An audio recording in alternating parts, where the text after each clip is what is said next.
এই জন্য মৃত্যুকে মনে রাখা, আখেরাতকে মনে রাখা, কবরকে মনে রাখা, কেয়ামতকে মনে রাখা, হাসরের মাঠকে মনে রাখা, এটাই আমাদের জিন্দেগির পুঁজি।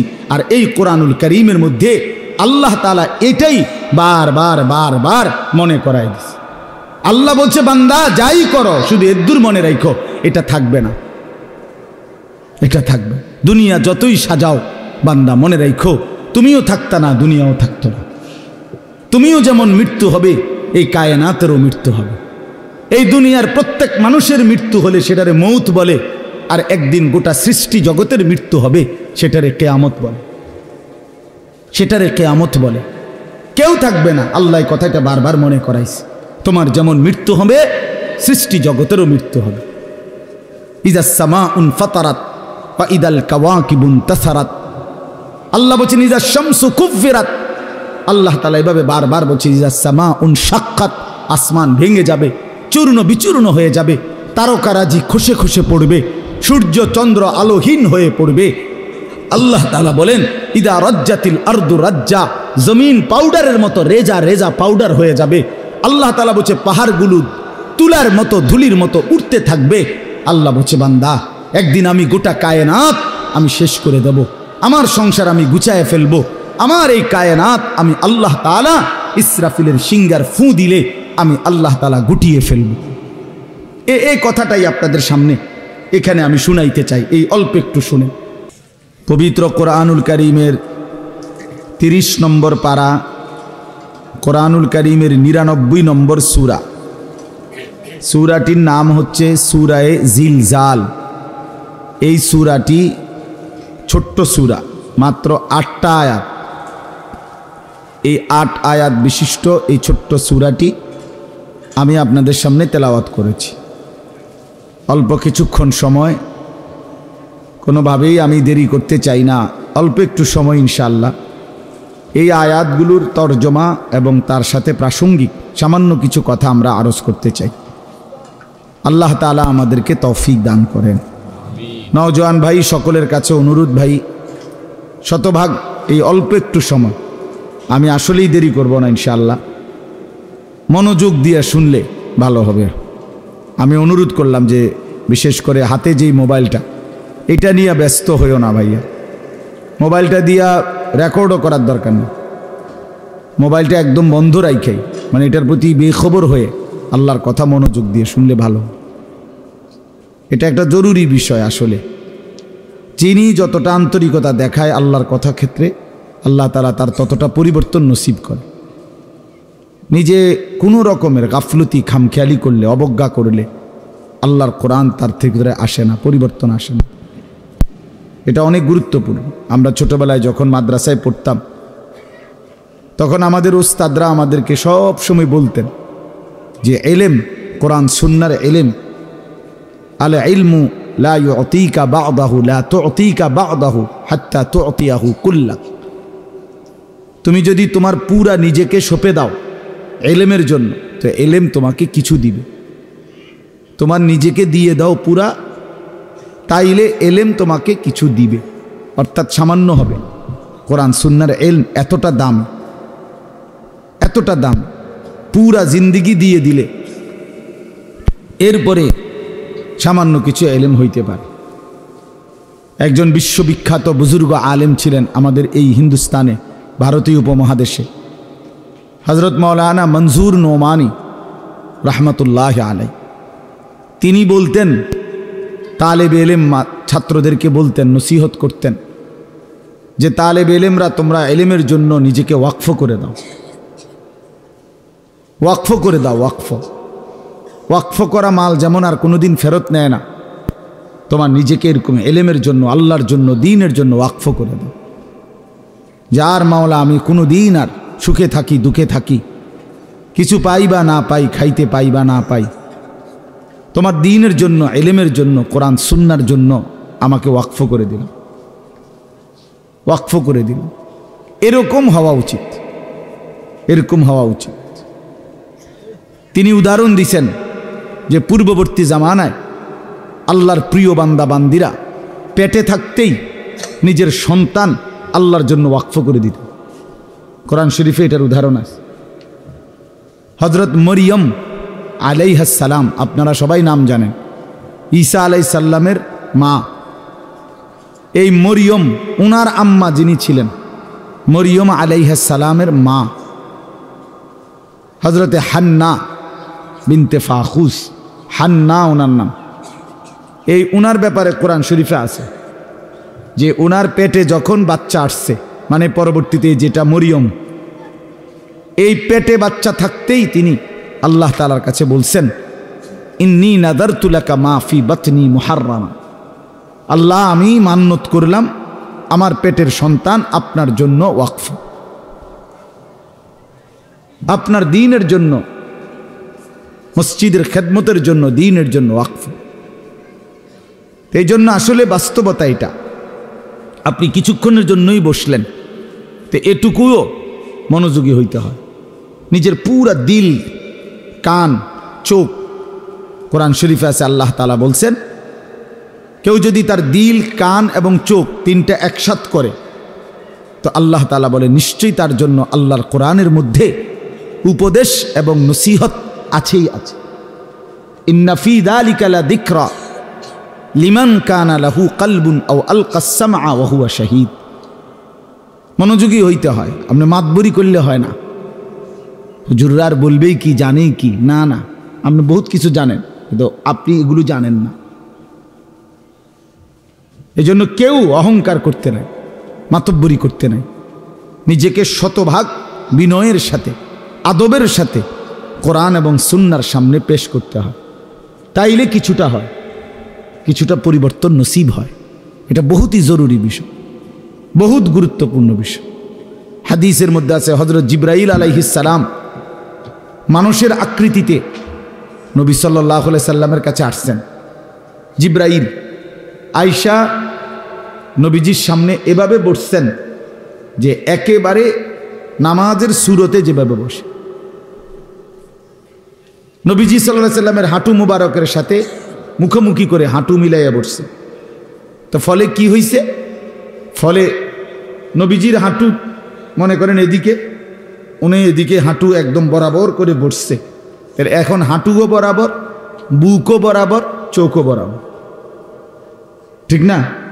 আমরা দুইজন যদি এরকম মুখোমুখি বসি, উনি আমার দিকে, আমি ওনার দিকে, একদম হাঁটু বরাবর করে, তাহলে দুইজনের দিল, বুক, চোখ, পুরা চাহনি সব বরাবর। এরপরে তিনি আল্লাহ নবী সাল্লাল্লাহু আলাইহি সাল্লামের কাছে জানতে চাইছেন, মাল ঈমান, ইয়া রাসূলুল্লাহ ঈমান কি? নবীজি উত্তর দিছেন। মাল ইসলাম, ইসলাম কি? নবীজি উত্তর দিছেন। মাল ইহসান, ইহসান কি? নবীজি উত্তর দিছেন। মাতাস সাআ, কিয়ামত কখন হবে? নবীজি বলছেন তুমিও জানো না, আমিও জানি না। বলছেন ওমা আমারাতুহা, কিছু আলামত বলেন, কিয়ামতের চিহ্ন বলেন। তো নবীজি উত্তর দিছেন। এরপরে জিবরাইল আলাইহিস সালাম চলে গেছেন। আল্লাহ নবী সাহাবীদেরকে বলছেন হাদা জিবরাইল, এই যে মানুষের আকৃতিতে এতক্ষণ বসা ছিল, এই জিবরাইল। ইউআল্লিমুকুম দীনাকুম, তোমাদের দিন তোমরা কিভাবে গ্রহণ করবা, তোমরা কিভাবে দিন শিখবা, এর পুরা প্র্যাকটিক্যাল নমুনা এই মাত্র জিবরাইল তোমাদেরকে দেখায় গেল। এই জন্য বাপ, এটা খুব জরুরি বিষয়।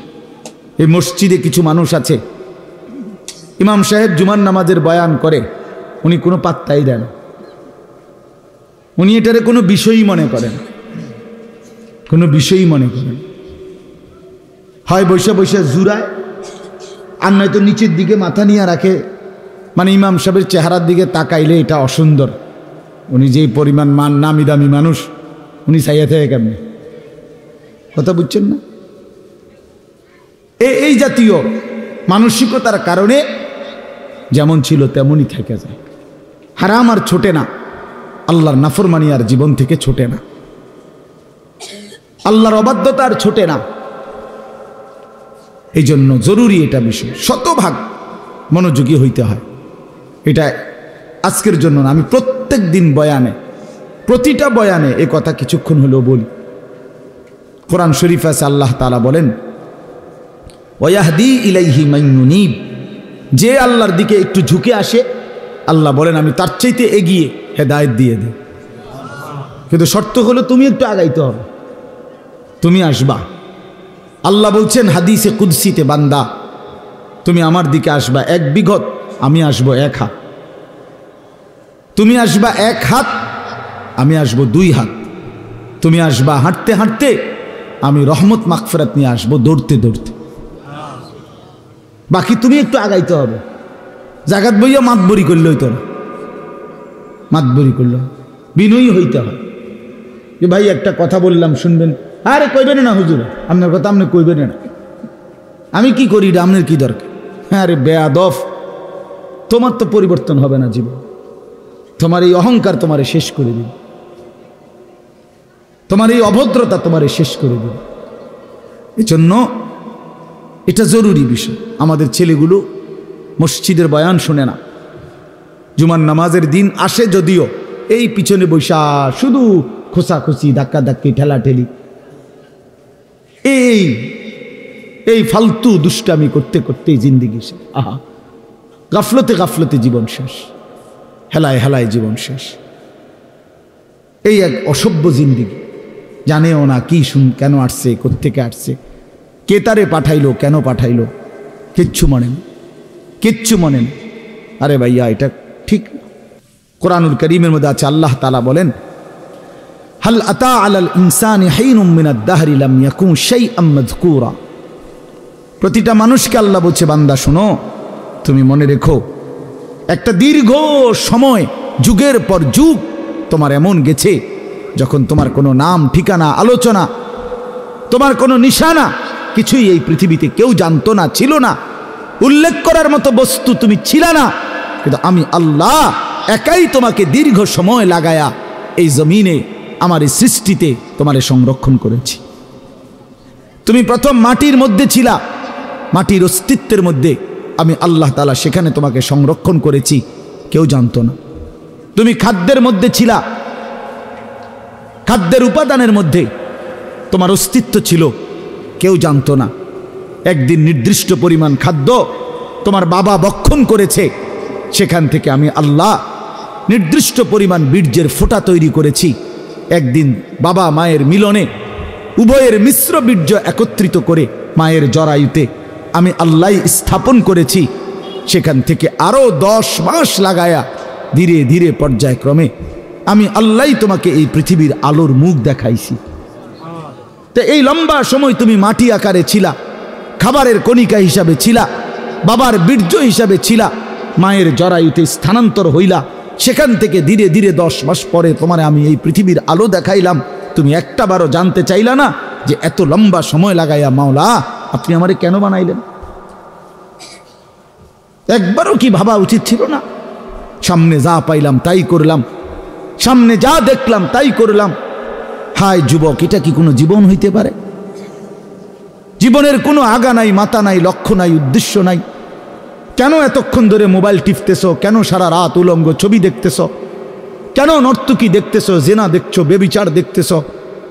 এক ওয়াক্ত নামাজ পড়ো না, কোনো দিন ফজরের নামাজ পড়ো না, জানো না রাত কখন হয়, দিন কখন হয়, আলো কখন হয়, ভোর কখন হয়, কিচ্ছুই বুঝলা না। শুধু নারী, ছবি, নর্তকী, জেনা, বেবিচার, মদ, জুয়া, মোবাইলের অস্থিরতা, অসভ্যতা, আর বন্ধুদের আড্ডা। কে তোমার মা, কে তোমার বাবা, কে তোমারে বানাইলেন, কে তোমার রসুল, কে তোমার কিতাব, কি তোমার ধর্ম, কিচ্ছুই জানলা না। আরে মুসলমানের বাচ্চা এত বড় অপদার্থ মানুষের বাচ্চা হইতে পারে না। এটা জন্তু জানোয়ার হইতে পারে বেটা, হাইওয়ান হইতে পারে বেটা। মানুষের বাচ্চা এত বেখবর হয় না। যাকে আল্লাহ আকল দিয়েছেন, যাকে আল্লাহ চোখ দিয়েছেন, যাকে আল্লাহ কান দিয়েছেন, যাকে আল্লাহ দিল দিয়েছেন, যাকে আল্লাহ তাআলা এত সুন্দর শরীর দিয়েছেন, তার একটাবার ভাবা উচিত ছিল আমি কে আমারে বানাইলো, কেন বানাইলো, আমি করছিটা কি? তিনি আমার কাছে এটাই চাইছিলেন। ওফ, আল্লাহ বলছেন ইন্না খালাকনাল ইনসানা মিন নুতফাতিন আমশাজ। আমি আল্লাহই স্বামী স্ত্রীর মিশ্র বীর্য থেকে মানুষকে সৃষ্টি করেছি। কেন? নাবতালিহি নাবতালিহি নাবতালিহি। আল্লাহ বলছে বান্দা বিশ্বাস করো, তোমারে বানাইছি পরীক্ষা করার জন্য, পরীক্ষা করার জন্য, পরীক্ষা করার জন্য। নাবতালিহি ওয়ালা নাবলুয়ান্নাকুম ওয়া নাবলুকুম লিনাবলুয়াহুম লিয়াবলুয়াকুম, একই শব্দ, কোরআনের শব্দগুলো। পরীক্ষা করার জন্য, পরীক্ষা করার জন্য, পরীক্ষা করার জন্য, পরীক্ষা করার জন্য। যদি বলি আল্লাহ আপনি আমার কি পরীক্ষা নেবেন, আল্লাহ বলেন আমি জানতে চাচ্ছি, দেখতে চাই আমি তোমার একটা অনির্দিষ্ট হায়াত দিয়েছি, অস্থায়ী। একে তো এই পৃথিবী তোমার জন্য স্থায়ী না, দ্বিতীয়ত যেটুকু হায়াত দিছি তাও অনির্দিষ্ট। একে তো তুমি স্থায়ী থাকবা না, দ্বিতীয়ত যে কয়দিন থাকবা তাও জানা না। কথা বুঝেন নাই আমি? একটা মনে করেন আমি বুঝলাম যে আমি এই পৃথিবীতে স্থায়ী না, অস্থায়ী, বাকি কয়দিন এটা কইয়া দেন আমারে। কি 14 দিন না 14 মাস? তাইলে আমি এভাবে গুছাইতাম। যদি 14 দিনের হয় তাইলে 2টা লুঙ্গি হলেই তো সারে। আর যদি 14 বছরের হয় তো আরো কিছু সামানা লাগবে। কথার কথা আল্লাহ বলে না, আমি এটাও বলবো। কতদিন থাকবো, থাকতে দিব তোমারে তাও জানাবো না, তাও জানাবো না, আমি জানি শুধু। তাহলে একটি অস্থায়ী জায়গায় অনির্দিষ্ট কিছু সময়ের জন্য আল্লাহ বলেন আমি তোমাকে থাকতে দিছি পরীক্ষা করতে, তুমি কি স্থায়ী ঠিকানা জান্নাতে যেতে চাও নাকি জাহান্নামে যেতে চাও? এই পরীক্ষার জন্য, এই পরীক্ষার জন্য।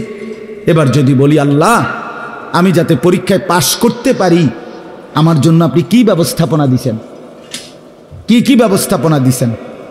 তো আল্লাহ তাআলা বলেন 3টি ব্যবস্থা আমি 24 ঘন্টা তোমার জন্য দিছি। কয়টা বলেন না ভাই, কয়টা?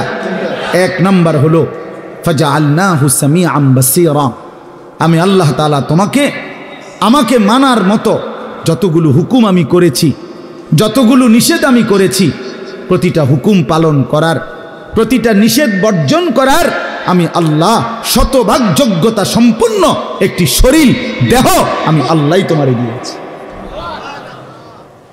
একটা হুকুম এমন নাই বন্ধু যেটা আমার শরীরের মধ্যে সক্ষমতা নাই অথচ আল্লাহ করতে বলছে। এমন একটা গুনাহ নিষেধ এমন নাই যেটা আমার পক্ষে বিরত থাকা সম্ভবই না অথচ আল্লাহ আমার এটা থেকে বিরত থাকতে বলছেন। আল্লাহর কসম এমন কোনো হুকুম মালিকের নাই।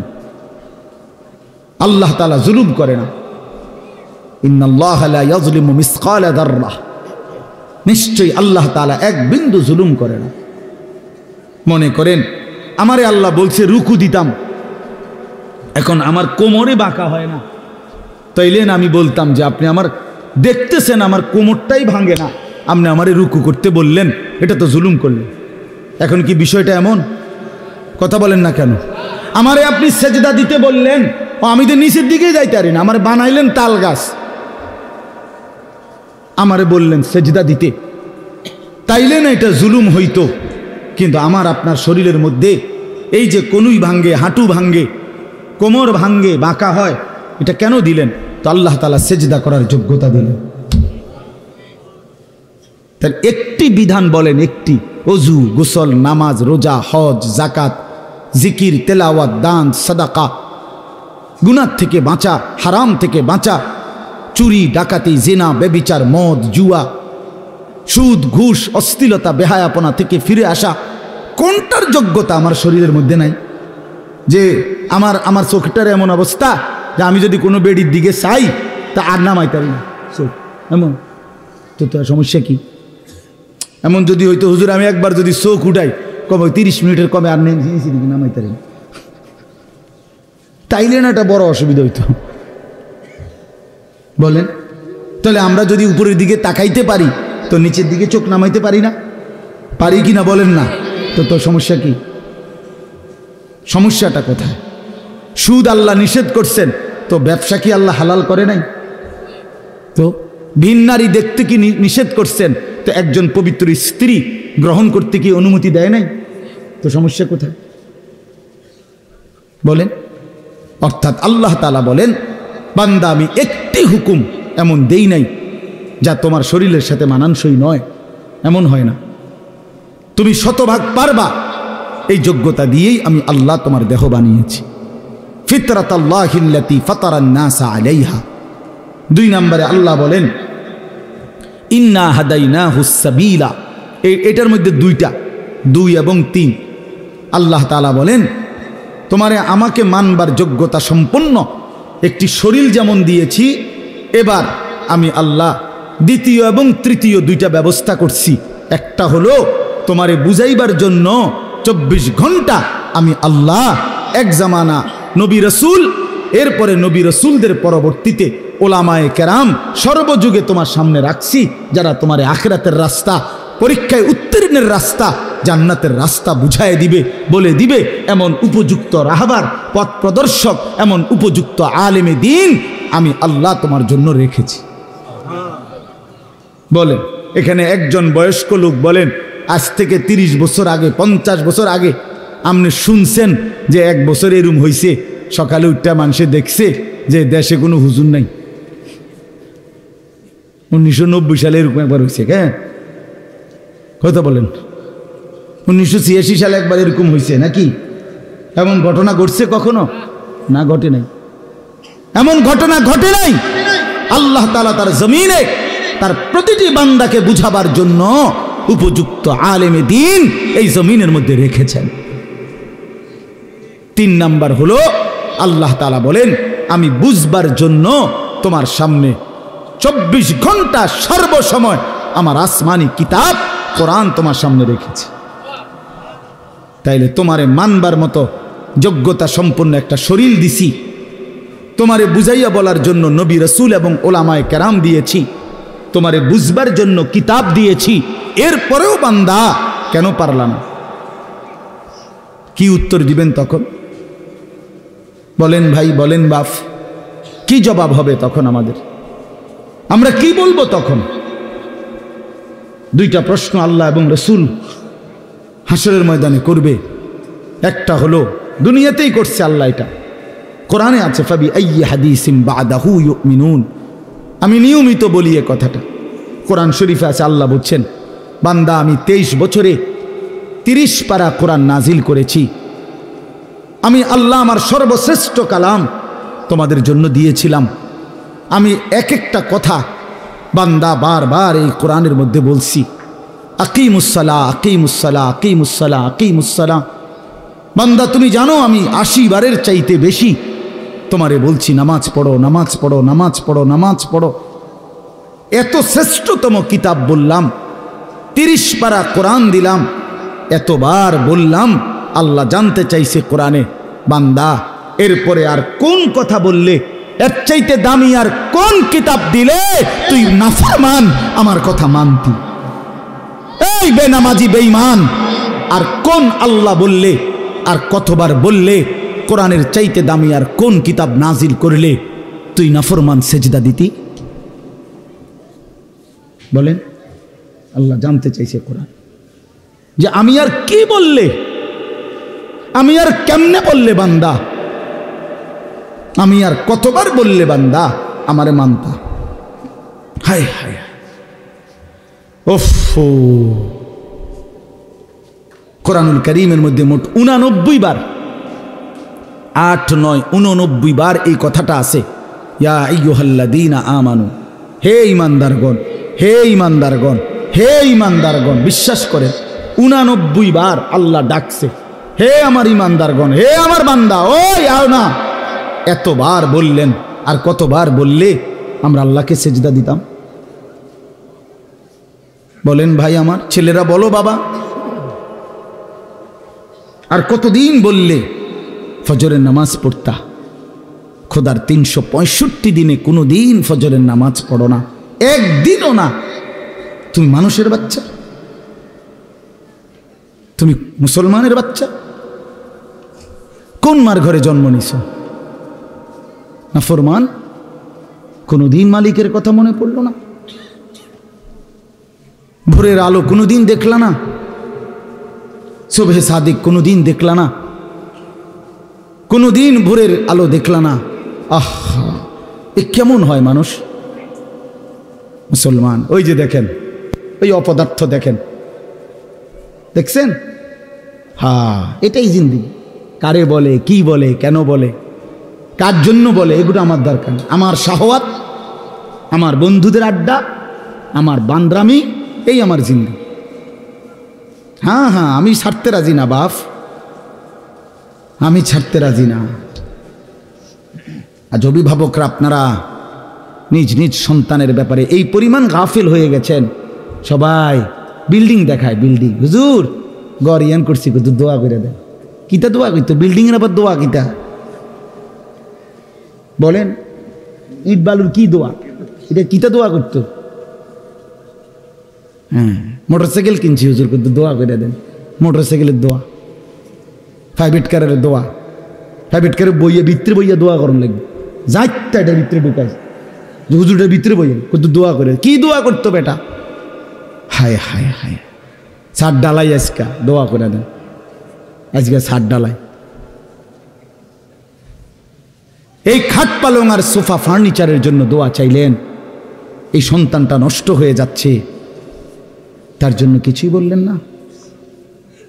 ছেলেটা এক ওয়াক্ত নামাজ পড়ে না, মেয়েটা কোনো দিন পর্দা করে না, স্ত্রী পর্দা করে না, ঘরে প্রতিদিন রঙিন টেলিভিশন চলতেছে, স্ত্রী ছেলে মেয়ে নাতি নাতনি প্রতিদিন নাচ গান নর্তকীর ছবি দেখতেছে, হিন্দি সিরিয়াল দেখতেছে। আহা, এদের জন্য কোনো কান্নাকাটি নাই? প্রত্যেক রুমে রুমে ছেলে মেয়ে, প্রত্যেকের হাতে হাতে একটা একটা মোবাইল, সারা রাত উলঙ্গ ছবি দেখতেছে। কার জন্য ছাদ ডালাই দিতেছেন? এই নাফরমানের জন্য? এই সোফা কার জন্য বানাইলেন? এই খাট কার জন্য বানাইলেন?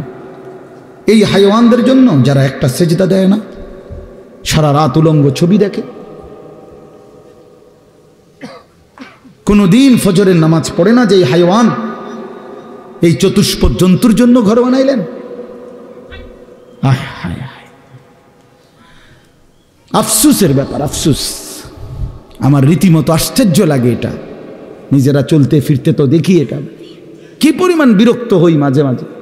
কি কয় কয় ঘরের লেগে দোয়া করতো, বিল্ডিংয়ের লেগে দোয়া করতো, ছাদের লেগে, প্রাইভেট কারের লেগে, মোটর সাইকেল লেগে। প্রায়ই তো আমার ঘরে জ্বালাতন করে, বুঝছেন না কথা? এগুলোর লেগে কত।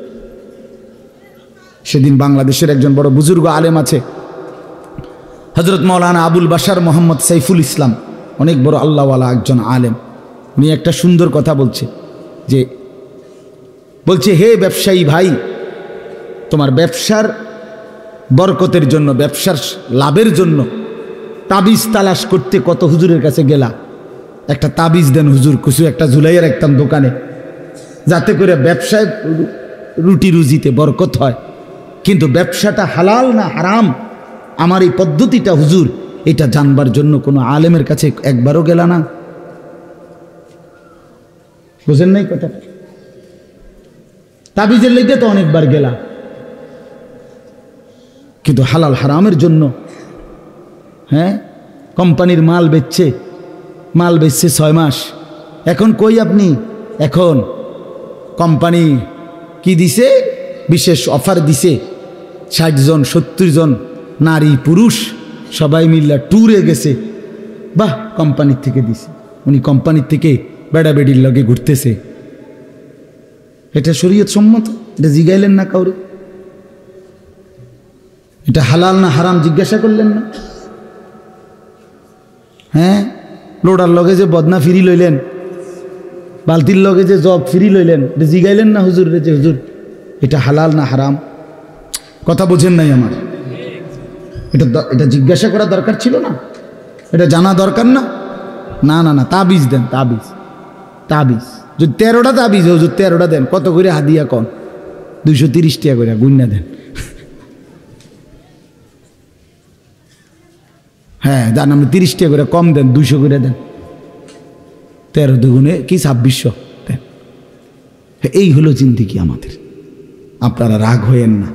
অর্থ হলো এই কথা বুঝানো যে আমরা এইভাবে যদি নিজেদের ব্যাপারে, সন্তানের ব্যাপারে, স্ত্রী পুত্র পরিজনের আখিরাতের ব্যাপারে ভুলে যাই, এই ঘর বাড়িয়ে খাট পালং আর সোফা ফার্নিচারে এগুলো দেখাইয়া আল্লাহর কসম কোনো লাভ হবে না। 20 বছর পরে আমি বললাম, আপনার ঘরের সাজানো ফার্নিচারওয়ালা এই বাড়ি বরাবর আপনার মৃত্যুর 20 বছর পরে আইসা আপনি একদিন কবর থেকে ফেরেশতারে বললা, ঘন্টা 2-1 জন্য আপনি বাড়িতে আইসেন, নিজের বাড়িতে। 20 বছর পরে আইসা দেখবেন আপনি যে ঘর ফার্নিচার আসবাবপত্র দিয়ে সাজাইয়া দিয়ে গেছিলেন, তার কিছুই আপনার ঘরে নাই। সবগুলো পুরাতন হয়ে যাওয়ার কারণে, মডেল চেঞ্জ হয়ে যাওয়ার কারণে এগুলো ফেলে দিয়ে পরবর্তী জেনারেশন নতুন কিছু দিয়ে ঘর সাজাইছে। আপনি দেখবেন নাই, এগুলো নাই, এই সোফা নাই, আপনার বানানো সেই খাট আর নাই, ওই ফ্রিজ আর নাই, ওই ফার্নিচার আর নাই, এগুলো এখন আর নাই, এগুলো চলে না, এগুলো হালাই দিছে। কিন্তু প্রতিটা সেজদা, প্রতিটা রুকু, প্রতিটা জিকির, প্রতিটা তিলাওয়াত, প্রতিটা টাকার দান, প্রতিটা সাদকা, আল্লাহর কসম আখিরাতে জান্নাতে ফেরেশতা ওইটার পুরস্কার একেবারে লিখিত ডকুমেন্ট সহ আপনার হাতে উঠায় দেবে। আররাফাহা লাহুম ইয়ারিফুনাহা, ইয়ারিফুনাহা কোরআন শরীফে আছে। আপনারা আমি এটা বুঝাইয়া কইতো মজা পাইবেন। আপনি বলেন একবার সুবহানাল্লাহ, আবার বলেন সুবহানাল্লাহ, আবার বলেন সুবহানাল্লাহ। এই কয়বার হইল? এই হাসরের ময়দানে ফেরেশতা জান্নাতে এই বান্দাকে বলবে যে ভাই সাহেব 15ই নভেম্বর 2024 11টা 36 মিনিটে শাহেদাগুব দারুল উলুম মঈনুল ইসলাম মাদ্রাসার মাহফিলে আপনি 11টা 36 যখন বাজে তখন একবার সুবহান আল্লাহ পড়ছিলেন, এইটা সেই সুবহান আল্লাহর পুরস্কার। এরপরে আপনি দ্বিতীয়বার আরেকবার সুবহান আল্লাহ পড়ছিলেন, এটা দ্বিতীয়বার একটা, এরপরে আরেকটা দিবে, সেটা বলবে এটা তৃতীয়বার একটা। এইভাবে আলাদা আলাদা এখানে আপনার পুরস্কারের মধ্যে, বিনিময় প্রতিদানের মধ্যে আপনার এখানে লেখা আছে একেবারে সন, তারিখ, দাগ নম্বর, BS-CS RS শুদ্ধ লেখা হইছে। কুলু ওয়াশরাবু হানিআম বিমা কুনতুম তা'মালুন। রব্বুল আলামিন বলেন, আমার জান্নাতি বান্দা সারা জিন্দেগীর সমস্ত নেক আমলের বিনিময়ে আমার জান্নাতে আরামসে খাও এবং পান করো। কুলু ওয়াশরাবু হানিআম বিমা আসলাফতুম ফিল আইয়ামিল খালিয়া। আল্লাহ জান্নাতি বান্দাকে বলবে, বান্দা দুনিয়ার জিন্দেগিতে যেই নেক আমলগুলো করেছো তার প্রতিটা হিসাব করে করে আজকে জান্নাতটা তুমি উপভোগ করে নাও। 100 হিসাব বুঝাই দিবে। জাযাআম বিমা কানু ইয়ামালুন। আল্লাহ বলেন, দুনিয়ার জীবনে যা আমল করেছো বান্দা, জান্নাতে আমি তার পুরাপুরি বিনিময় বুঝায় দেব। লাহুম মা ইয়াশাউনা ফিহা ওয়া লাদাইনা মাজিদ।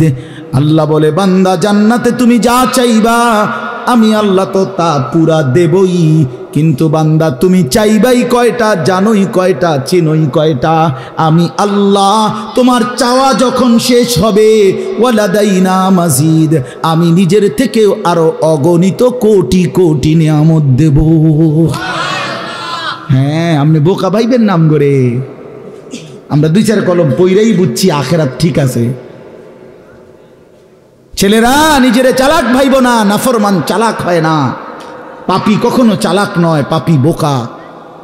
অসভ্য কখনো চালাক হয় না, বেনামাজি কখনো চালাক হয় না, সুদখোর কখনো চালাক হয় না, হারামখোর কখনো চালাক হয় না, ঘুষখোর কখনো চালাক হয় না, গাঁজাখোর, ফেন্সিখোর, বাবাখোর, ডাইলখোর, ইয়াবাখোর, ফুট্টাখোর, মদখোর, নেশাখোর, সে কোনোদিন বুদ্ধিমান হয় না। সে বোকা, আহাম্মক, বলদ বলদ বলদ চালাক, বেউকুফ। এটা বেউকুফ। বাটফার তো বাটফারে না, বাটফার চালাক হইব কেন? কথা বলেন না কেন? মনে করেন হেইতে 3টা কমলা ফসা দিয়া 1 ডজন বেচে লাইছে, 12টা ভিতরে 3টাই ফসা। আমনি করেন মাশাআল্লাহ, চালাক দেখছুনি কেমন? না না, হে সিটারে নাই, চালাক কি? কথা বলেন না কেন? হয় বাটফার, হয় চালাক হবে কেন? 100 গ্রাম গোস্ত কম দিয়া 1 কেজি বেচে লাইছে, হে চালাক, হে বাটফার, হে চিটার। তো চিটার তো চিটারে না, হে চালাক হবে কেন? সুদখোর তো সুদ করে না, হেরে চালাক বলেন কিত্তে নাম? মিথ্যাবাদী তো মিথ্যাবাদী না, পরে আপনি চালাক বলবেন কেন? কথা বলেন না কেন? এ চালাক হবে কোন যুক্তিতে? পৃথিবীর কোন অভিধানে লিখছে কোন ডিকশনারিতে লিখছে? আমি কুমিল্লা ভিক্টোরিয়া কলেজ থেকে মাস্টার্স পাস করছি, আপনি কোন বইয়ের নাম কোন ডিকশনারিতে লিখছে চালাক তাহাকে বলে যে মিছা কথা সুন্দর করে বলতে পারে? হ্যাঁ, এটা কোথায় আছে? যে মানুষকে ধোঁকা দেয়, প্রতারণা করে, তাহাকে চালাক বলে, এটা কোন কিতাবে লিখছে? আর কিতাব থুন আপনি, বই বই কোনটাতে লিখছে ভাইয়া? পৃথিবীর কোথাও নেই। ধোঁকাবাজ ধোঁকাবাজি, প্রতারক প্রতারকই, নাফরমান নাফরমানি, এটাই তার পরিচয়, এটাই তার পরিচয়। আল্লাহ নবী সাল্লাল্লাহু আলাইহি সাল্লাম বলেন, আল কাইয়িসু মান দানা নাফসাহু ওয়া আমিলা লিমা বা'দাল মাউত। এটাই আমি পড়ছিলাম হাদিস। নবীজি বলেন বুদ্ধিমান চালাক সে। আল কাইয়িস, সৌদি আরব থাকেন বা থাকছেন এমন আছেননি কেউ? হাত উঠান। প্রবাসী প্রবাসী, এই যে আরব দেশে গালফে ছিলেন বা আরবে, এই ওইখানে আপনার কোয়াইস কোয়াইস কোয়াইস, এই কোয়াইস মানে কাইয়িস, চালাক চালাক বেড়া বুদ্ধিমান, কোয়াইস। এ কোয়াইস মানে এটা গ্রাম্য আরবি কয় আর কি, মানে আল কাইয়িস অর্থ হলো বুদ্ধিমান চালাক। আল্লাহ নবী বলেন আল কাইয়িস বুদ্ধিমান সে, চালাক সে, মান দানা নাফসাহু যে তার নিজের হিসাব রাখে, ও আমিলা লিমা বা'দাল মাউত এবং মৃত্যু পরবর্তীর জন্য আমল করে। এই জন্য বাপ, রাত গভীরে আমি আর দেরি করতে চাই না। আমার উদ্দেশ্য এই কথাটা বোঝানো, মৃত্যুকে যে বোঝে, মৃত্যুর ফিকির যে করে, আখেরাতকে যে চেনে, কবরকে যে চেনে, আখেরাতের জিন্দিগি যে বুঝে, আল্লাহর কসম সে বুদ্ধিমান। বুদ্ধিমান। দুনিয়া আমার, আখেরাতও আমার, দুইটাকে যে সামলাইয়া নেয় সেই চালা। আপনি বাজারও করেন, আপনি নামাজও পড়েন, অসুবিধা কি? আপনি সংসারও করেন, হালালও রোজগার করেন, অসুবিধা কি? ইসলাম তো, ইসলাম মানা মানে তো বউ ছেড়ে দেওয়া নাকি? ইসলাম মানা তো সন্তানাদি ছেড়ে দেওয়া নাকি? আল্লাহকে মানা মানে তো বাজার ব্যবসা লেনদেন সব বন্ধ করিয়া আফ্রিকার জঙ্গলে গিয়া বসে যাওয়া নাকি? তো কি, কোনটা বলতে মানা করছে? কিছুই তো নিষেধ করে নাই, শুধু আল্লাহকে ভুলতে নিষেধ করছে, আল্লাহর হুকুম ভুলতে নিষেধ করছে, আখেরাত ভুলতে নিষেধ করছে। আল্লাহ বলছে বান্দা দুনিয়া নাও, দুনিয়া কামাই করতে হালাল পন্থায় কেউ যদি অজস্র কোটি টাকারও মালিক হয়, এটা তো দোষের না, দোষের না। হারাম টাকার 10 টাকাও তো ক্ষতিকর। হযরত আব্দুর রহমান ইবনে আউফ একজন সাহাবী ছিলেন, বেহেশতের সুসংবাদ প্রাপ্ত 10 জনের একজন, আশারায়ে মুবাশশারা যাদেরকে বলে, এর মধ্যে উনি একজন। আব্দুর রহমান ইবনে আউফ রাদিয়াল্লাহু তাআলা আনহু, উনি এত বড় ব্যবসায়ী ছিলেন মদিনায়। কিতাবে আছে ওনার এক এক দিন ব্যবসার মাল মদিনার বাজারে চালান আসতো পাইকারি 100 উট বোঝাই মাল। একদিনে, এক এক দিনে মাল আইতো 100 উট বোঝাই মাল মদিনার বাজারে ওনার গুদামে নামতো। উনি কত বড় ব্যবসায়ী ছিলেন সেই জামানায়, আজ থেকে 1500 বছর আগে। তো কি হয়েছে এতে? হালাল তো হালালই, হারাম থেকে বাঁচা।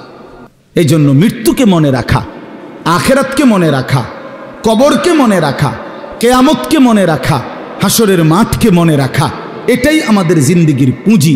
আর এই কোরআনুল কারীমের মধ্যে আল্লাহ তাআলা এটাই বারবার বারবার মনে করায় দিচ্ছে। আল্লাহ বলছে বান্দা যাই করো শুধু এদ্দুর মনে রাখো, এটা থাকবে না, এটা থাকবে। দুনিয়া যতই সাজাও বান্দা মনে রাখো, তুমিও থাকতা না, দুনিয়াও থাকতো না। তুমিও যেমন মৃত্যু হবে, এই কায়নাতেরও মৃত্যু হবে। এই দুনিয়ার প্রত্যেক মানুষের মৃত্যু হলে সেটারে মৌত বলে, আর একদিন গোটা সৃষ্টি জগতের মৃত্যু হবে, সেটারে কিয়ামত বলে, সেটারে কিয়ামত বলে। কেউ থাকবে না, আল্লাহ কথাটা বারবার মনে করাইছে। তোমার যেমন মৃত্যু হবে, সৃষ্টি জগতেরও মৃত্যু হবে। ইজাস সামাউন ফাতারাত ওয়া ইদাল কাওয়াকিবুন তাসারাত। আল্লাহ বলেছেন ইজাস শামসু কুফিরাত। আল্লাহ তাআলা এভাবে বারবার বলছেন ইজাস সামাউন শাক্কাত, আসমান ভেঙে যাবে, চূর্ণ বিচূর্ণ হয়ে যাবে, তারকারাজি খসে খসে পড়বে, সূর্য চন্দ্র আলোহীন হয়ে পড়বে। আল্লাহ তাআলা বলেন ইদা রাজ্জাতিল আরদু রাজ্জা, জমিন পাউডারের মতো রেজা রেজা পাউডার হয়ে যাবে। আল্লাহ তাআলা বলছে পাহাড়গুলো তুলার মতো ধুলির মতো উঠতে থাকবে। আল্লাহ বলছে বান্দা একদিন আমি গোটা কায়নাত আমি শেষ করে দেব, আমার সংসার আমি গুছায় ফেলবো, আমার এই কায়নাত আমি আল্লাহ তাআলা ইসরাফিলের সিঙ্গার ফু দিলে আমি আল্লাহ তাআলা গুটিয়ে ফেলব। এই কথাটাই আপনাদের সামনে এখানে আমি শুনাইতে চাই, এই অল্প একটু শুনে। আল্লাহ তাআলা এখানে এই কথাটাই তুলে ধরছেন কোরআনের বহু সূরায়, যে বান্দা এই সৃষ্টি জগৎ একদিন থাকবে না, কিয়ামত হবে, একদিন ইসরাফিল ফু দিবে। ইসরাফিল যেদিন ফু দিবে, কোরআনে এই বর্ণনাটা দুইভাবে আছে। একটা হলো ইসরাফিল প্রথমবার ফু দিবে, আরেকটা হলো ইসরাফিল দ্বিতীয়বার ফু দিবে।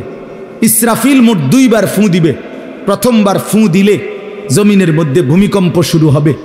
আল্লাহ বলেন এই ভূমিকম্পটা গোটা পৃথিবী একসাথে, আমার সৃষ্টি পুরাটা একসাথে নড়বে। ইন্না জালজালাতাস সাআতি শাইউন আযীম। আল্লাহ বলেন বান্দা দুনিয়ায় বহু ভূমিকম্প তুমি দেখছো, তবে মনে রেখো কিয়ামতের ভূমিকম্প, ইসরাফিল ফু দিলে প্রথম যেই ভূমিকম্প হবে, কিয়ামত সংগঠিত হওয়ার জন্য, গোটা সৃষ্টিটা ভেঙ্গে চুরে যাওয়ার জন্য, সেটা হবে বড়ই ভয়ানক। সেটা বড়ই ভয়ানক। ইয়াউমা তারাউনাহা তাদহালু কুল্লু মুরদিআতিন আম্মা আরদাআত, কোরআন শরীফে আছে। এই প্রথম ভূমিকম্প যখন শুরু হবে জমিনে, ইসরাফিলের ফু শুরু হবে, সব কিছু যখন ভাঙতে শুরু করবে, আল্লাহ তাআলা বলেন যে মা তার দুধের বাচ্চা কোলে দুধ খাওয়াচ্ছিল, ওই মা সন্তানকে ছুঁড়ে ফেলে দিয়ে পাগলের মতো ছুটতে থাকবে। ওয়াতাদাউ কুল্লু যাতি হামলিন হামলাহা, যে মায়ের পেটের বাচ্চা 10 মাস পূর্ণ হয়ে গেছে, এই আর ঘন্টা 2-4 ঘন্টা পরে বাচ্চাটা প্রসব হবে। আল্লাহর কসম, আল্লাহ কোরআনে বলছে সেই গর্ভধারিণী মা 10 মাস যে তার সন্তানকে গর্ভে লালন করেছে, ইসরাফিলের ফু দিলে জমিনের কম্পন যখন শুরু হবে, ভূমিকম্প, তখন এই গর্ভধারিণী মা এভাবে দৌড়বে, এভাবে ছুটবে, নিজের বাচ্চা নিজের থেকে খালাস হয়ে পড়ে যাবে, বা ফিরেও তাকাবে। ও তারা নাসা সুকারা, আল্লাহ বলে সমস্ত মানুষগুলো বাতালের মতো দৌড়তে থাকবে। এইভাবে সব কিছু কাঁপতে কাঁপতে, সব কিছু কিছু দূর গিয়া গিয়া ভাঙ্গা ভাঙ্গা পড়বে, মুখ থুবড়ে পড়বে। তো আল্লাহ রাসূল সাল্লাল্লাহু আলাইহি সাল্লাম বলেন সমস্ত কিছু এই সৃষ্টি জগতের যা আছে আল্লাহ ব্যতীত সব কিছুই প্রথম ফুঁয়ের পরে কাঁপতে কাঁপতে ভূমিকম্পের মতো হয়ে জমিনের তলদেশে চলে যাবে। মাটির উপরে তখন একটি সুতা আর থাকবে না, আর কিছুই না। এই হলো কিয়ামত, প্রথম ফুঁ, প্রথম ভূমিকম্প। নির্দিষ্ট একটা সময় পরে আবার আল্লাহ তাআলা ইসরাফিলকে জীবিত করে আবার বলবেন আরেকটা ফুঁ দাও, একটি নির্দিষ্ট সময় পরে। সেই সময়টা কতদিন? একটি বর্ণনা থেকে, নবীজির একটা বর্ণনা থেকে মুহাদ্দিসিনে কেরাম বলছে এই দ্বিতীয় ফু আর প্রথম ফুর মাঝখানে, প্রথম ফুতে সব কিছু যখন কবরে চলে যাবে, তখন হতে পারে দ্বিতীয় ফু দিতে দিতে মাঝখানের সময় 40,000 বছর। আমার বন্ধু, আমার বাপ, আমার ভাই, রাত হইছে, কষ্ট সবাই করতেছেন, এতটুকু তো ভাবেন সর্বশেষ যেই লোকটা কবরে যাবে, শেষ হতে পারে তাকে কবরেই থাকতে হবে 40,000 বছর। তো এখন যারা মরতেছে তারা কবরে আছে আজকে কত বছর? নবীজি সাল্লাল্লাহু আলাইহি সাল্লামের জামানায় যারা মারা গেছে তারা আজকে কতদিন কবরে? ওই নূহ আলাইহিস সালামের জামানায় যারা মারা গেছে তারা আজকে কতদিন কবরে? ভেবে দেখেন। আচ্ছা, এই শেষ লোকটাই যদি 40,000 বছর থাকতে হয়, আর যদি কবরের আযাব হয়, তার কি পরিমাণ কষ্ট পাবে সে, কি পরিমাণ কষ্ট পাবে। আল্লাহ রাসূল সাল্লাল্লাহু আলাইহি সাল্লাম বলছেন কবরের প্রথম শাস্তিটা কি? কোন ব্যক্তি যখন কবরের প্রশ্নের জবাব দিতে পারবে না, তখন আল্লাহর পক্ষ থেকে ফেরেশতাদেরকে বলবে কাযাবা আবদি, আমার বান্দা মিথ্যা বলেছে। ফাআফরিশুহু মিনান নার ওয়ালবাসুহু মিনান নার ওয়াফতাহু লাহু বাবান ইলান নার। আল্লাহ বলবে ফেরেশতাদেরকে, ফেরেশতারা আমার এই নাফরমান বান্দার কবরের মধ্যে জাহান্নামের বিছানা বিছিয়ে দাও, আগুনের পোশাক পরিয়ে দাও, আর জাহান্নাম বরাবর তার জন্য একটা দরজা খুলে দাও। এরপরে নবীজি বলছেন ফেরেশতারা এই ব্যবস্থাপনা করে, আল্লাহর কসম বাফ, নবীজি বলছেন ফেরেশতারা যখন চলে যাবে এই আগুনের বিছানা বিছাইয়া, আগুনের পোশাক পরাইয়া, আর জাহান্নামের দরজা খুলে দিয়ে যখন কবরে রেখে এই নাফরমানকে রেখে যাবে, তখন আল্লাহ নবী সাল্লাল্লাহু আলাইহি সাল্লাম বলেন প্রথম মুহূর্তেই ফেরেশতা চলে যাওয়ার সাথে সাথে মাটি ডান দিক থেকে এই নাফরমানকে একটা চাপ দিবে, বাম দিকে ডান পাশের হাড্ডি পাঁজর ভাঙ্গা বাম দিকে চলে যাবে। বাম দিকের মাটি ডান দিকে চাপ দিবে তো বাম দিকের হাড্ডি পাঁজর ভাঙ্গা ডান দিকে চলে আসবে। আল্লাহ আমাকে মাফ করে দেন। আল্লাহুম্মা ইন্নী আউযু বিকা মিন আযাবিল কবর। নবী সাল্লাল্লাহু আলাইহি সাল্লাম 5 ওয়াক্ত নামাজের পরে, আল্লাহর কসম বন্ধু, প্রতিদিন 5 ওয়াক্ত নামাজের পরে নবীজি কবরের আযাব থেকে পানাহ চাইতেন। প্রতিদিন হযরত উসমান রাদিয়াল্লাহু তাআলা আনহু কবরের সামনে দাঁড়াইলে এই পরিমাণ কাঁদতেন, হাত্তা ইয়াবুল্লা লিহিয়াতাহু। হাদিসে আছে কিতাবে যে তার দাড়িগুলো ভিজে ভিজে যাইত, দাড়ি ভিজে যাইত, এই পরিমাণ কাঁদতেন কবর দেখলে। এরপরে তো সামনে ভাইয়া, বিষয়টাকে হালকা মনে করেন না। বাবারা আমার, ছেলেরা আমার, বিষয়টাকে দোস্ত আমার, হালকা মনে করেন। এই বেনামাজি জিন্দিগি কষ্ট পাইবেন, এই বেহায়ার জিন্দিগি কষ্ট পাইবা বাপ। আমি বলছিলাম আরেকটা কথা আল্লাহ নবী বলবে, একটা কথা তো আল্লাহ বলছে বান্দা, আমি আর কতবার বললে, কেমনে বললে, আমি এর চাইতে দামি আর কোন কথা নাজিল করলে তুমি আমারে মানতা। আর নবীজি বলবে হাসরের ময়দানে, নবী বলবে উম্মত তুমি জানো, হাদিসের তাফসীরের মধ্যে আছে প্রত্যেক ব্যক্তি, আল্লাহ বলছে নবীকে, আমাদের নবী সাল্লাল্লাহু আলাইহি সাল্লামকে, বন্ধু আপনারে সামনে রাইখা আপনার উম্মতের আমল নামা আমি আপনারে সামনে রাইখা খুলমু। নবী সাল্লাল্লাহু আলাইহি ওয়াসাল্লাম যখন উম্মতের আমল নামা খুলে দেখবে, খোদার 365 দিনে কোনো দিন ফজরের নামাজের সেজদা নাই, 30 বছর সুদের ব্যবসা করছে, 50 বছর মিথ্যাই বলে গেছে, হারাম রোজগারি করেছে, 30 বছর যাবৎ মহিলাটা কোনো পর্দা করে নাই, ঘরের মধ্যে কোনো দিন শরীয়ত বলতে কিছু নাই। আল্লাহর নবী সাল্লাল্লাহু আলাইহি সাল্লাম তখন বলবে উম্মত তুমি জানো আমি 23টা বছর অনবরত তোমার জন্য কেঁদেছিলাম। আমি সেই নবী, যে নবী সারা রাত এশার নামাজের পরে দাঁড়াইছি ফজরের আজান পর্যন্ত এক দাঁড়ানোতে চোখের পানি ফেলে উম্মতের জন্য দোয়া করছিলাম। আল্লাহ রসুলের স্ত্রী আম্মা জান আয়েশা বলছেন নবী এই পরিমাণ কাঁদছে, এতটা লম্বা দাঁড়ায় ছিল উম্মতের জন্য, হাত্তা তাওয়াররামাত কাদামাহু, 2টা পাও ফুলে ফুলে গেছে। আল্লাহ নবী বলবেন উম্মত আমি 23 বছর কাঁদছি রে, প্রতিটা রাত কেঁদেছি, দিন কেঁদেছি। আমি এই পরিমাণ, পিঠটা খুলে দেখাবে চাদর সরিয়ে, আমার উম্মত আমার পিঠটা দেখো, তায়েফের পাথরের আঘাতে আমার পিঠ কি পরিমাণ ছিদ্র ছিদ্র হয়ে গেছে। আমি সেই নবী, যে নবী তোদের জন্য পেটে ক্ষুধার কষ্টে পাথর ভাঙছিলাম 2টা। আমি উহুদের ময়দানে দান দান শহীদ করে রক্ত মাখা শরীর নিয়ে বেহুশ হয়ে লম্বা সময় পড়েছিলাম। আমার ঘরের চুলায় 3 মাস, হাদিসে আছে আম্মা জান আয়েশা বলছেন নবীজির ঘরে আমরা 9 জন বিবি, উনি বলছে আল্লাহর কসম 3 মাস, কোনো দিন টানা 3 মাসে কোনো দিন আমাদের ঘরের চুলায় 9 জন বিবির ঘরে কারো ঘরের চুলায় কোনো দিন আগুন জ্বলে না। 3 মাস খেজুর আর পানি দিয়ে আমরা জিন্দেগি কাটাইছি। আল্লাহ নবী বলবেন উম্মত তাহলে এত কাঁদলাম কার জন্য, এত রক্ত ঝরাইলাম কার জন্য, পেটে পাথর বাঁধলাম কার জন্য, বিনিময়ে এটা কি আমল নামা নিয়ে আসছো? ছেলেরা বলো ভাই, একটা ছেলে বলো রাসূলুল্লাহ সাল্লাল্লাহু আলাইহি ওয়াসাল্লামের সুপারিশটা একটা মামুলি ব্যাপার? রাসূলুল্লাহ সাল্লাল্লাহু আলাইহি ওয়াসাল্লাম বলবে উম্মত এটা কি আনলা? আমি এই আমল নামা নিয়া আমার মতো এত বড় শ্রেষ্ঠ রাসূলের উম্মত তুমি, আমি মালিকের সামনে দাঁড়ামু কেমনে, এটা দেখামু কেমনে? আরে চেয়ারম্যান ভাই আপনি কেমনে দেখাইবেন? আপনার অনুসারী যদি, আপনার অঞ্চলের একজন মানুষের যদি পুরাটা পৃষ্ঠার মধ্যে 110টা মামলা থাকে, আপনি তার জন্য কেমনে নেবেন? আপনি একজন উপরস্থ পদস্থ কর্মকর্তার কাছে আপনি কিভাবে সুপারিশ করবেন? বেটা তোর তো কিছুই নাই বেটা, শুধুই অপরাধ আর অপরাধ ছাড়া। তো এই বেচারা লজ্জিত হবে কি না বলেন না কেন? তো নবী সাল্লাল্লাহু আলাইহি সাল্লাম বলবেন, উম্মত তুই আমার মতো শ্রেষ্ঠতম রাসূলের মাথাটা তো ছোট করে ফেললি, তুই তো আমার উম্মত, তুই এটা কি আনলা? আমি কেমনে দেখাবো এটা আমার মালিকের সামনে যে রব্বুল আলামিন এটা আমার উম্মতের আমলনামা? ওফ, চলেন ভাই,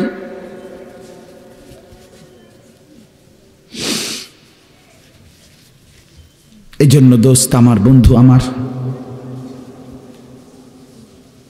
আমি দিবানিশি এই চিৎকার চেঁচামেচি করি, এই আহাজারি আমার অনেক দিনের। মুসলমানের সন্তান ফিরবে, নওজওয়ানরা ফিরবে, মুসলমানের যুব সমাজ নামাজ পড়বে, আল্লাহরে চিনবে, এটাই আমার স্বপ্ন, এ আমার দিলের তামান্না। কারো প্রতি আলহামদুলিল্লাহ এখন আর দিলে শত্রুতা রাখি না, কারো বিরোধিতা, কারো প্রতি হিংসা করার কোনো সময়ও নাই, বিশ্বাস করেন, একদম সময় নেই, সময়ই তো না। আমি জুমার নামাজ পড়াইছি ঢাকা মোহাম্মদপুর আদাবর, আমার জুমা, ওইখান থেকে আমি জুমার পরে রওনা দিয়া মাগরিবের পরে রোয়াচালা বয়ান করছি, এশার একটু পরে ওই মুসাগারা বয়ান করছি, এরপরে এখানে এসে বয়ানে বসছি, শুধু অজু করছি, শুধু অজু, শুধু সময় বাঁচানোর জন্য মসজিদের খানাটা খাই নাই, হোটেলে, পথের একটা হোটেলে মদনপুর পার হয়ে আইসা অল্প কয়টা ভাত খাইছি। এটা বলার উদ্দেশ্য হলো কেরামতি বুজুর্গি বুঝানো না, আল্লাহর কসম বুঝানো হইল এই কথার ফিকির যে কাউরে প্রতিপক্ষ ভাববার কোনো দরকার নাই, কোনো দরকার নেই। আল্লাহ আমাদের সবাইকে বুঝ দান করেন। প্রতিটা ছেলের প্রতি আমার অনুরোধ, বাবা তুমি নষ্ট হইও না, তুমি বরবাদ হইও না। এক বন্ধুর খপ্পরে পইরা, একটা সামান্য মোবাইলের খপ্পরে পইরা, একটা দুষ্ট নারীর খপ্পরে পড়ে, মেয়ের খপ্পরে পড়ে চরিত্রহীন হইও না, চরিত্রহীন। আল্লাহ তাআলা মানুষকে যেই চাহিদা দিছে সেটা পূরণের বৈধ ব্যবস্থাও দিছে। মানুষকে আল্লাহ তাআলা তৃষ্ণা দিয়েছেন, তো তৃষ্ণা নিবারণের জন্য পবিত্র হালাল পানীয় আল্লাহ তাআলা দিয়েছেন। মানুষকে আল্লাহ তাআলা ক্ষুধার চাহিদা দিয়েছেন, তো হালাল খাবারও আল্লাহ তাআলা দিয়েছেন। তো মানুষের লজ্জাস্থানের যেই চাহিদা, শাহওয়াত, যৌন চাহিদা, এটা আল্লাহ তাআলা দিয়েছেন, তো এটা পূরণের জন্য হালাল স্ত্রী আল্লাহ প্রত্যেক পুরুষের জন্য ব্যবস্থাও রেখেছেন।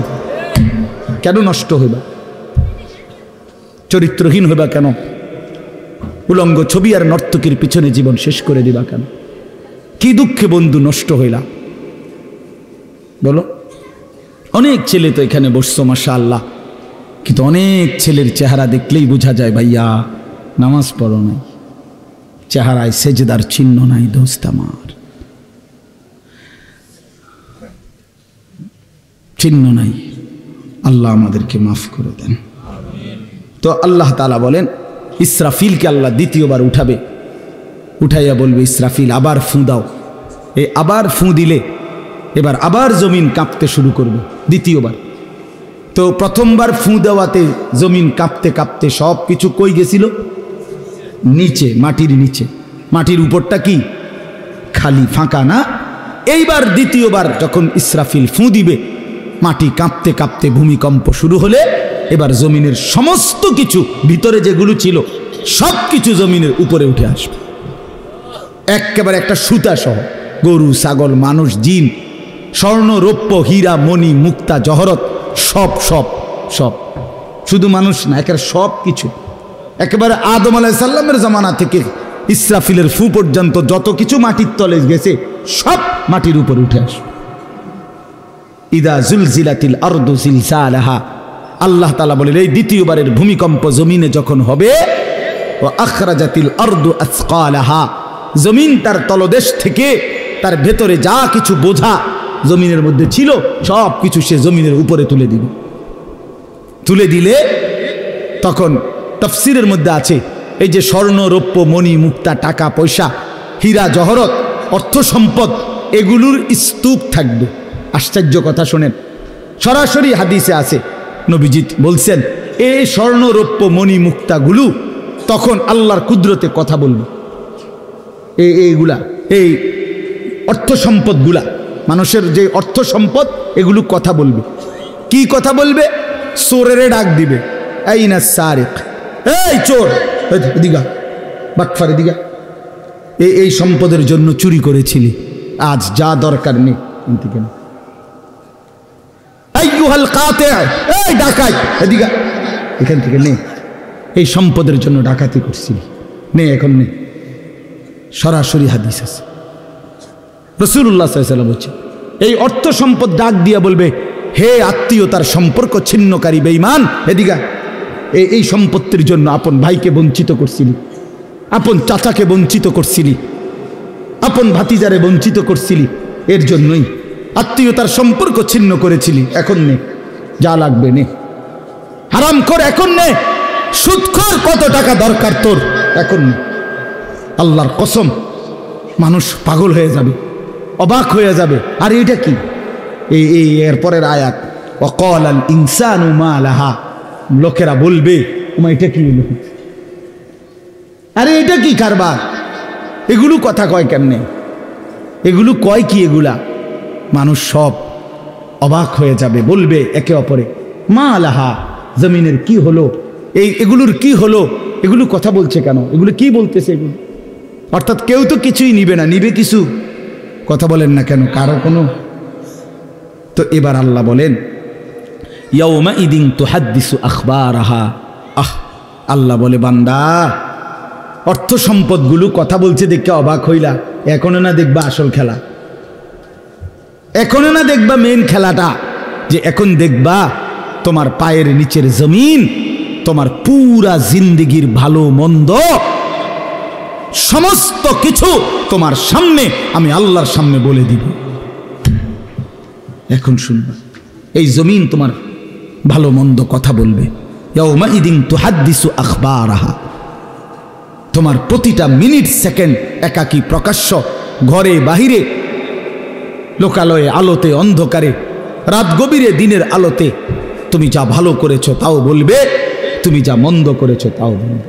রাত গভীরে তাহাজ্জুদের নামাজ পড়ছিলা, এই জমিন এখন বলবে, রাত গভীরে জিনা ব্যভিচার, মদের আড্ডা, জুয়ার আড্ডায়, নারীর আড্ডায় পড়েছিলা, এটাও এখন বলবে। শুনবা, এখন শুন। তখন লোকেরা বলবে, হায় জমিন কেমনে কথা বলে, সম্পদ কেমনে কথা বলে। তো আল্লাহ বলেন, বিআন্না রাব্বাকা আওহা লাহা, এজন্য বলে যেহেতু আল্লাহ তাআলা আদেশ করেছে। আল্লাহ আদেশ করলে তার গোটা সৃষ্টি কথা বলে, তাহলে মূলত জিহ্বায় কথা বলে না, আল্লাহ আদেশ করলে গোশতের এই টুকরাটা কথা বলে। নাহলে যেই লোক, আপনারা কোনো বোবা দেখছেন, কথা বলেন না, বোবা মানুষ দেখছেন কখনো? তো বোবা মানুষের তো জিহ্বা নাই, ঠিক না? আছে না? আছে কিনা বলেন না? তো হে কথা কয় না কেন, কথা বলে না কেন, মানে কথা বলে না কেন, মানে জিহ্বা তো আছে কিন্তু কথা বলে না কেন? বুঝা গেল কি? আল্লাহর হুকুম হলে কথা বলে। যে কানে শুনে না, তার এখান দিয়ে এরকম কান নাই, তো হে শুনে না কান, তাহলে কানে দিয়ে শুনে না, আল্লাহর হুকুম হইলে শুনে। যে অন্ধ, সে তার কি এরকম চোখ নাই, তো হে দেখে না কা, মূলত আল্লাহর হুকুম হলেই চোখে দেখে, নাইলে দেখে না। তো ঠিক আল্লাহর হুকুম হইলে, গোশতের এই টুকরাটা যদি কথা বলতে পারে, আল্লাহর হুকুম হইলে গোটা সৃষ্টিও কথা বলতে পারে, গোটা সৃষ্টিও কথা বলতে পারে।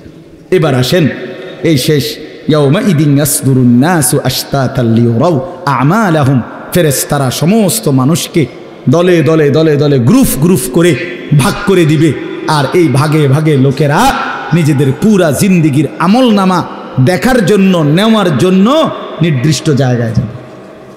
ফেরেশতারা বলবে, যান সামনে যান, সামনে গেলেই আপনার আমলনামা আপনি আপনার হাতে পাবেন, আপনি পড়বেন, আপনি দেখবেন, যান ওইখানে ফাইল দিতেছে, যান সবাই যান।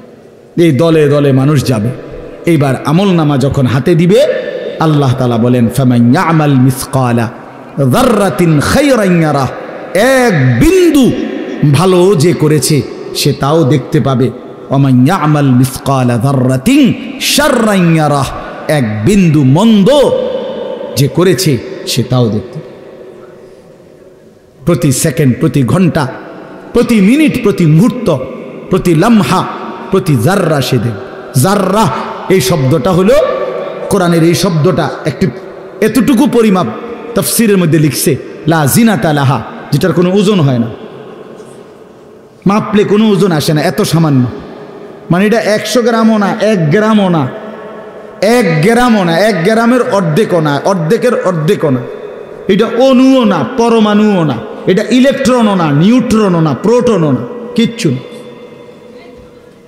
বিজ্ঞান তো এগুলো ভাগ করছে না, ভাগ করে করে আপনার অণু থেকে পরমাণু, পরমাণুর থেকে এখন আরো ভাগ করছে, এই ইলেকট্রন, প্রোটন, নিউট্রন, এগুলো ভাগ করতে করতে সূক্ষ্ম থেকে সূক্ষ্ম, সূক্ষ্ম থেকে সূক্ষ্ম বিজ্ঞান বাহির করতেছে। কিন্তু জাররা বলে যেটার কোনো ওজনই নাই, কিচ্ছু নাই, এটা এত সামান্য, মানে তুমি যেটারে কিছুই মনে করো নাই, আল্লাহ বলেন ওইটাই তুমি দেখবে, ওইটাই দেখবা। এই জন্য বাপ আমার শেষ রাত গভীরে এই কথাই, আমরা আমাদের একাকী কিংবা প্রকাশ্য, আমরা আমাদের রাত কিংবা দিন, ঘর কিংবা বাহির আড়াল করবার সুযোগ নাই। সুযোগ আছে ভাইয়া? ছেলেরা কাজেই রাতের 3টায় দুনিয়া ঘুমায়, আল্লাহ ঘুমায় না। অশ্লীল ছবি দেখো না। রাতের 3টায় মা ঘুমায়, বাবা ঘুমায়, মালিক ঘুমায় না।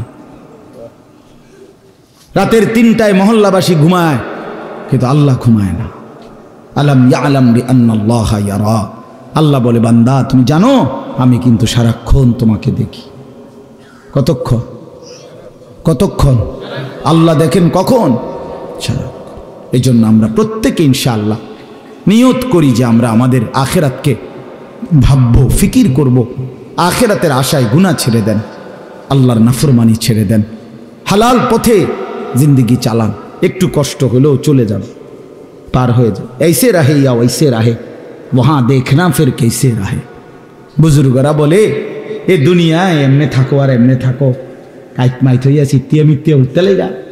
আসল দেখার বিষয় হলো ওয়াহা কেসে রাহে, সেখানে কেমন থাকবা, এটা হলো দে। এটা শেষ হয়ে যাবে। আজ রাত যার বাসর রাত, তারও ভোর হবে। আজকের রাত যার জেলখানায় ফাঁসির রাত, তার রাতও কি হয়ে যাবে? অট্টালিকার মানুষটাও মরে যাবে, জীর্ণ কুঠিরের মানুষটাও মরে যাবে। কোনো দিন দুঃখ যে দেখে নাই সেই সুখী মানুষটাও কবরে চলে যাবে। কোনো দিন সুখ যে দেখে নাই সেও মরে যাবে। আমিও না, আপনিও না, বাবাও না, সন্তানও না, মাও না, কেউ না, কেউ থাকবে না, কেউ না, কেউ না। আজকে আমরা কবরবাসীদের স্মরণ করে দোয়া করি, এই আগামী 20 বছর 30 বছরের মাথায় আমাদেরকে স্মরণ করে, আমাদেরকে কবরবাসী মনে করে, আমাদের পরবর্তীরা মনে করে। এই না জিন্দিগি? কথা বলেন না, এই না জিন্দিগি? এই জন্য আমরা ইনশাআল্লাহ সবাই মিলে ফিকির করি নিজের ভালো, নিজের কল্যাণ। এতটুকু যদি কারো বিবেক না থাকে ভাইয়া, তো সে বুঝলো কি? এই জন্য নিজের ভালো দেখেন। ওয়ালা তুলকু বিআইদিকুম ইলা তাহলুকা, আল্লাহ বলছে বান্দা নিজেরে নিজে ধ্বংসের দিকে ঠেলে দিও না, নিজের এত বড় ক্ষতি করো না বান্দা। এই পৃথিবী তুমি গেলেও থাকবো। এই আমরা যারা মনে করি, হ্যাঁ অনেক বয়স্ক মাঝ বয়সী লোক আছে, আমি থাকতে যদি আমার জি40 একটু ঘর দুয়ার জাগা জমি দলিল টলিল একটু লাইন ফাইন করে দিয়ে যাইতে না পারি, আমি মরলে তারা কেমনে চলবো, কেমনে খাইবো? হেবড়া কয় চা দোয়ানে বইয়া বইয়া, হেবড়া কেমনে চলবো তারা? না চাচা, আমনে মরলে আর পৃথিবীতে কামাই রোজগারি উপার্জন সব বন্ধ হয়ে যাবে। আমনেই শেষ কামলা, পৃথিবীর শেষ কামলা আমনে। আমনে মরার পরে মানুষ সব আপনার জিফুত বহন খাইব চা দিয়া ভিজাইয়া। না ভাত তরকারি তো নাই, আমনে মরলে কি আর ভাত তরকারি আবে কিন্তু? আমনে মরলে ইট বালু সিমেন্ট ভাত তরকারি চাল ডাল এটি পৃথিবীর থেকে ফেরেস্তারা নিব গা। এটি কথা হইল? কোনো কথা বলেন, এটা কোনো কথা হইল? এই পৃথিবীতে আল্লাহ তাআলা যাকে হায়াত দিছেন তার জন্য রিজিকও রাখছেন। অতএব দয়া করে এই ভুল না করি। কেন সুদের টাকায়, কিস্তির টাকায়, হারামের টাকায় সন্তানকে আপনি উপার্জনের জন্য দুনিয়া দেশে কিংবা বিদেশে কেন পাঠাইতে হবে? কে বলল আপনারে?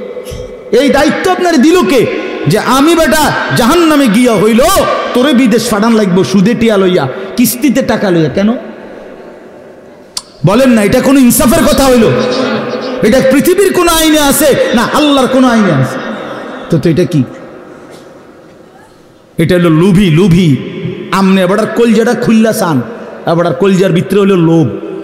এই জন্য এবার কিস্তি লইছে, সুদ লইছে, ফুতেরে টাকার মেশিন বানাইয়া পাঠাইছে বিদেশে, যে তুই শুধু টাকা পাঠাইবি, তোর চাচা জমি বেচবো, তোর জেডায়ও জমি বেচবো, উত্তর দিকের ইন্ডিয়া 10 শতক বেচবো, হুঁচি টাকা রেডি রাখতে হইব। নাই তো কি? নাই তো কে বললো আপনারে হারামের মাধ্যমে আল্লাহর নাফরমানি করে স্ত্রী সন্তানের সংসার সাজাইতে? এই সংসার সাজে না, এই সংসার বরবাদ হয়। আল্লাহ তাআলা আমাদেরকে বুঝ দান করেন। চলেন হালালের উপরে চলি, আল্লাহকে রাজি খুশি করে চলি, 5 ওয়াক্ত নামাজের মাধ্যমে জিন্দেগি কাটাই। বলেন আলহামদুলিল্লাহ। আজকের এই মাহফিল আল্লাহ কবুল করেন, মাদ্রাসা আল্লাহ কবুল করেন। এতদিনের প্রাচীন মাদ্রাসা, এই মাদ্রাসার সাথে আমরাও প্রতি বছর সম্পৃক্ত থাকি, আসি, ভালোবাসি, মহব্বত করি। আল্লাহ তাআলা আপনাদের সবার ভালোবাসায় মাদ্রাসাটাকে কিয়ামত পর্যন্তের জন্য কায়েম করে দেন। যেই মেহমানরা এসেছেন আল্লাহ তাআলা আপনাদেরকে আফিয়ত দান করেন, আপনারাও মাদ্রাসাকে ভালোবাসবেন। সমস্ত বাবা ভাই সব সময় মাদ্রাসায় দান করেন, মাদ্রাসায় দান করেন। আমার শায়েখ আরিফ বিল্লাহ আল্লামা মুফতি মুশতাকুর নবী কাসেমি হুজুর বলে, কোনো মুসলমান যদি মাদ্রাসার সাথে 3 ভাবে সম্পর্ক রাখে, 1 নাম্বার মাদ্রাসার জন্য দোয়া করে, 2 নাম্বার মাদ্রাসায় সন্তানকে পড়তে দেয়, 3 নাম্বার মাদ্রাসায় দান সদকা করে, হুজুর বলে আমি আশা করি আল্লাহ তাআলা ওই ব্যক্তিকে হাসরের ময়দানে মাদ্রাসার তোলাবা ওলামাদের সাথেই ইনশাআল্লাহ হাসরের ময়দানে দাঁড় করাবে। এজন্য মাদ্রাসাকে ভালোবাসবেন, দোয়া করবেন, সন্তান পড়তে দিবেন, দান সদকা করবেন। বলেন ইনশাআল্লাহ, বলেন ইনশাআল্লাহ। আল্লাহ তাআলা আপনাদেরকে তৌফিক দেন, কবুল করেন, আমিন। সুবহানাল্লাহি ওয়া বিহামদিহি।